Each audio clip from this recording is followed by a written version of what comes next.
My prayer for you is that you will know the full joy of God's promise in John 3:16, maybe the most beloved verse in all the Bible. But how it opens is really sets the tone for the entire promise. When it said God loved the world so much that he gave his only Son, and that by believing in the Son one may have eternal life and not perish. But it opens with the motivation of love for the world. And as we love the world through God's love, then our love can make a God-like difference in the world.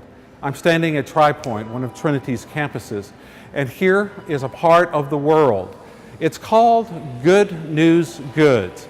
You recognize the word evangelism really means good news. So this Good News Goods is a part of the world from underdeveloped countries, at least underdeveloped economically, beautifully developed in life of spirit and strength and courage. But people who are living on less than $2 a day will be making crafts in their hamlets or in their area of a slum section of a city, in their small villages. And through those crafts being purchased by people in America, specifically by Christians in America, then that money goes directly to them with economic empowerment. We've had a vision for this ministry, and Natalie Newell has been kind enough to help guide the coordination for it. And Natalie, why have you been willing to be a part of this effort? I think it's so important to connect our part of the world with all the rest of the world, and it's important to me to be able to give the people in countries that don't really have a market where they can sell their goods.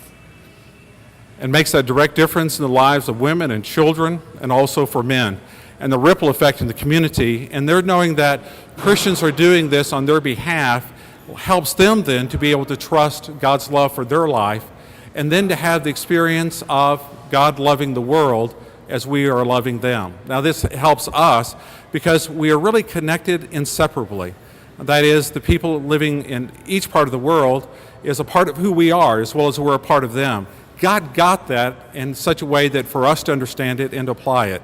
So my prayer for you is that you may feel the full joy of God's John 3:16 promise by your loving the world as God loved the world